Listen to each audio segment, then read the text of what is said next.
সরকারের সোনার ছেলেরা আমাকে বলেছে আমি স্বাধীনতা বক্তব্য রাখি, স্বাধীনতা বিরোধী বক্তব্য রাখি। বগুড়ায় তার প্রমাণ করেছি। বগুড়ায় আমি কি বলেছি? বগুড়ায় আমি বক্তব্য রাখতে গিয়ে বললাম, বর্তমান প্রধানমন্ত্রী, আমি যা বলি আমার তা মনে থাকে এবং রেকর্ড আছে, হাজার হাজার মানুষের সামনে বলেছি। কোন পত্রিকা এরকমের বেকায়দা রিপোর্ট করে না যেমন আজকে আপনি করেছেন, পিটাইয়ে দিল্লি পাঠাবো। কি আর কেউ করেছে রিপোর্ট? সেখানে আমি বলেছি 4 দলের মহাসমাবেশগুলি দেখে প্রধানমন্ত্রীর মাথা খারাপ হয়ে গেছে।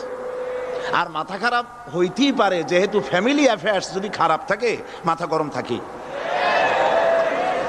আমি সেখানে বলেছি প্রধানমন্ত্রী তিনি বলেছেন 4 দল একত্রিত হয়ে বাংলাদেশটারে পাকিস্তান বানাবে। দেখছেন না পত্রিকায়?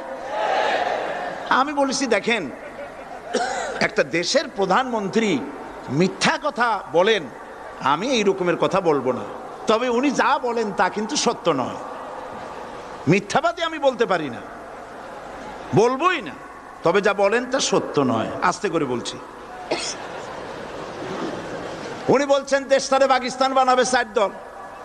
আমি বললাম বিগত 21 বছর যারা দেশ চালাইছে তারাই তো 4 দলের মধ্যে আছে না নাই? পাকিস্তান বানাইছে তারা? আচ্ছা আপনারা বলেন পাকিস্তান কাছে না হিন্দুস্তান কাছে? আমি বলেছি যদি বাংলাদেশকে কেউ পাকিস্তান বানাতে চায় তাহলে সর্বপ্রথম কাশ্মীর পাকিস্তান হতে হবে, তারপরে হিন্দুস্তানকে পাকিস্তান হতে হবে। এটা যেমন সম্ভব নয়, কিয়ামত পর্যন্ত বাংলাদেশ পাকিস্তান হওয়া সম্ভব নয়। আমার এই স্পষ্ট বক্তৃতার হাজারো রেকর্ড আছে বগুড়ায়। কেউ ধরনের বাজে রিপোর্ট করেনি। যুগান্তর লিখেছে, সাইদি বলেছে কাশ্মীর পাকিস্তান হইলেই বাংলাদেশ পাকিস্তান হয়ে যাবে। আমি ওই দিন ঢাকায় এসেই যুগান্তর পত্রিকার চিফ রিপোর্টারকে টেলিফোন করে বলেছি আপনি একটা ভুল রিপোর্ট আপনার সাংবাদিক করেছে বগুড়া থেকে, জাতি বিভ্রান্ত হবে। আমি একটা প্রতিবাদ পাঠালাম, অনুগ্রহ করে আমার প্রতিবাদ ছেপে দিবেন। ওনরা সাংবাদিকতার প্রতি মর্যাদা দিতে গিয়ে আমার এই বক্তব্যটা ছাপেন নাই। তার মানে হলো আমার বিরুদ্ধে যদি কেউ কথা বলে হুবহু ছাপা হবে, আর আমি যদি সেলফ ডিফেন্স দিতে চাই বস্তুনিষ্ঠভাবে আমাকে কভারেজ দেওয়া হবে না। এটাই হলো তাদের সবচাইতে আমার প্রতি ক্ষোভ।